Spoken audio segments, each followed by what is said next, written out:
Indian സിനിമയുടെ ചരിത്രത്തിലെ ഏറ്റവും വലിയ സിനിമയായ രാമായണത്തിനായി ആളുകൾ കാത്തിരിക്കുകയാണ്. ശ്രീരാമനായി രൺബീർ കപൂർ എത്തുമ്പോൾ രാവണനായി എത്തുന്നത് നടൻ യാഷാണ്. സായി പല്ലവി, സണ്ണി ഡിയോൾ, രവി ദുബൈബ്, ആലിയ ഭട്ട് എന്നിങ്ങനെ വമ്പൻ താരനിര അണിനിരക്കുന്ന ഈ സിനിമയ്ക്ക് ഇന്ത്യൻ സിനിമയിലെ ഏറ്റവും ബജറ്റ് കൂടിയ ചിത്രങ്ങളിൽ ഒന്നാണ് എന്നാണ് ലഭിക്കുന്ന വിവരം. നിലവിൽ ഷൂട്ടിംഗ് പൂർത്തിയാക്കിയ രാമായണത്തിന്റെ ഒന്നാം ഭാഗത്തിന്റെ ട്രെയിലറും വലിയ ഓളം സൃഷ്ടിച്ചിട്ടുണ്ടായിരുന്നു. വ്യത്യസ്ത വേഷങ്ങൾ ചെയ്യാനുള്ള രൺബീറിന്റെ കഴിവും വെല്ലുവിളി നിറഞ്ഞ വേഷങ്ങൾ കൈകാര്യം ചെയ്യുന്നതിലെ വഴക്കവും രാമനെ അവതരിപ്പിക്കാൻ രൺബീറിനേക്കാൾ പറ്റിയ വേറൊരാൾ ബോളിവുഡ് ഇല്ല എന്ന് തന്നെ നമുക്ക് പറയാൻ സാധിക്കും.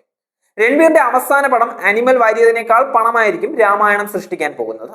ഇന്ന് 345 കോടി രൂപ മൂല്യമുള്ള നടനാണ് അദ്ദേഹം. ഒരു പടത്തിൽ അഭിനയിക്കാനായി 30 കോടി മുതൽ 50 കോടി രൂപ വരെ പ്രതിഫലം കപൂർ ഫാമിലിയിലെ ഈ ഇളമുറക്കാരൻ കൈപ്പറ്റുന്നുണ്ട് എന്നുള്ളതാണ് കണക്കുകൾ പറയുന്നത്. അതേസമയം 2 ഭാഗങ്ങളായി എത്തുന്ന രാമായണത്തിൽ വേഷമിടാൻ ആകെ 150 കോടി രൂപയാണ് ഇദ്ദേഹം വാങ്ങുന്നത്. ചിത്രത്തിന്റെ ഓരോ ഭാഗത്തിനും 75 കോടി വീതം ചാർജ് ചെയ്യുന്നു എന്നുള്ള ഒരു സംസാരമാണ് രാമായണത്തിന്റെ ഷൂട്ടിംഗ് തിരക്കുകൾ അവസാനിച്ചതോടെ അറിയാൻ സാധിക്കുന്നത്. ഇപ്പോഴത്തെ ഷൂട്ടിംഗ് തിരക്കുകളിൽ നിന്ന് വിട്ടു നിൽക്കുന്ന രൺബീർ കപൂറിന്റെ വീഡിയോ ആണ് ഇൻസ്റ്റഗ്രാമിൽ വൈറലായിരിക്കുന്നത്. പാപ്പരാസികൾ ക്ഷണിച്ചത് പ്രകാരം പുത്തൻ ലുക്കിൽ കാറിന് മുന്നിൽ വന്ന താരം പോസ് ചെയ്യുന്നത് വീഡിയോയിൽ കാണാൻ സാധിക്കും. 2.5 കോടി രൂപ വിലമതിക്കുന്ന പുതിയ ലെക്സസ് LM ലക്ഷറി MPVയിലാണ് ബോളിവുഡ് സ്റ്റാറിന്റെ കറക്കം. സിനിമാ താരങ്ങൾക്കിടയിൽ ഏറെ പ്രസിദ്ധമായ ലക്ഷറി MPVക്ക് പകരം വെക്കാൻ മറ്റൊരു വണ്ടിയില്ല എന്നുള്ളതാണ് മറ്റൊരു സത്യം. 4-7 സീറ്റർ കോൺഫിഗറേഷനുകളിൽ ലെക്സസിന്റെ പീപ്പിൾ മൂവർ വാങ്ങാനാവും. ഇതിൽ രൺബീറിന്റെ ഗാരേജിലുള്ളത് 4 സീറ്റർ പതിപ്പാണ് എന്നുള്ളതാണ് ലഭിക്കുന്ന വിവരം. കാരണം ഈ കാറിൽ തനിയെ അദ്ദേഹം അത്ര കണ്ട് യാത്ര ചെയ്യാറില്ല. ഡ്രൈവറെ വെച്ചാണ് നായക നടന്റെ സഞ്ചാരം തന്നെ. 4 സീറ്റർ വേരിയന്റ് മുന്നിലും പിന്നിലും സീറ്റുകൾക്കിടയിലും ഒരു പാർട്ടീഷൻ ലഭിക്കുന്നതിനുള്ളതിനാൽ പ്രൈവസി പ്രശ്നവും വരുന്നില്ല. ഉപഭോക്താവിന്റെ ആവശ്യാനുസരണം താഴ്ത്താനോ ഉയർത്താനോ കഴിയുന്ന ഗ്ലാസ് പാനലും MPVയുടെ പ്രത്യേകത തന്നെയാണ്.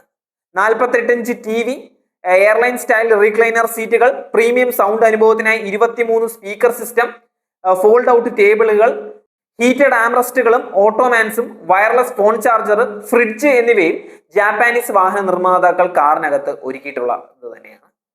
റിയർ ഗ്ലൗസ് ബ്ലോക്സുകൾ, digital rear view mirror, umbrella holder, vehicle detection, dynamic radar, cruise control, steering assist ഉള്ള lane departure, alert automatic high beam, blind spot monitor assist, safe exit assist എന്നിവ ഉൾപ്പെടുന്ന ADAS ടെക്കിന്റെ സുരക്ഷാ ഫീച്ചറുകൾ എന്നിവയാണ് ആഡംബര MPVയിലെ മറ്റ് സവിശേഷതകൾ എന്ന് എടുത്തു പറയേണ്ടത്.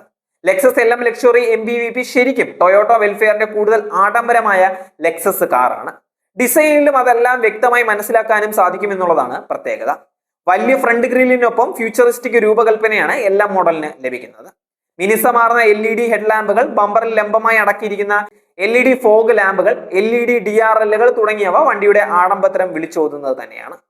വശക്കാഴ്ചയിലേക്ക് നോക്കുകയാണെങ്കിൽ വലിയ ഗ്ലാസ് ഏരിയ തന്നെയാണ് ലെക്സസ് LM 350h MPVയുടെ പ്രത്യേകത.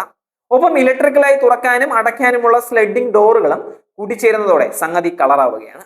2.5 ലിറ്റർ 4 സിലിണ്ടർ ശക്തമായ ഹൈബ്രിഡ് പെട്രോൾ എഞ്ചിനാണ് LM 350h മോഡലിന്റെ ഹൃദയം. സാധാരണ പെട്രോൾ എഞ്ചിനേക്കാൾ വളരെ കാര്യക്ഷമമാണ് എന്നുണ്ടെങ്കിലും പെർഫോമൻസിൽ കാര്യമായ കുറവൊന്നും സംഭവിക്കാതെയാണ് വണ്ടി പണിതിറക്കിയിരിക്കുന്നത്.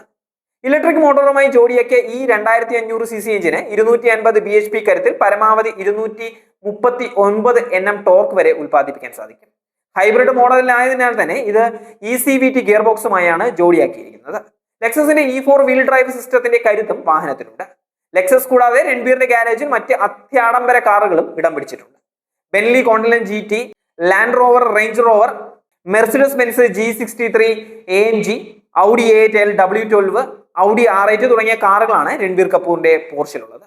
ആഡംബര ജീവിതം നയിക്കുന്ന ഇദ്ദേഹം ഏറ്റവും കൂടുതൽ പണം ചെലവാക്കുന്നത് കാറുകൾ വാങ്ങിക്കൂട്ടുന്നതിൽ തന്നെയാണ്. അടുത്ത കാലത്തായി ഒരുപാട് പുത്തൻ മോഡലുകൾ ഇദ്ദേഹത്തിന്റെ പോർച്ചിലേക്ക് എത്തിയിട്ടുമുണ്ട്.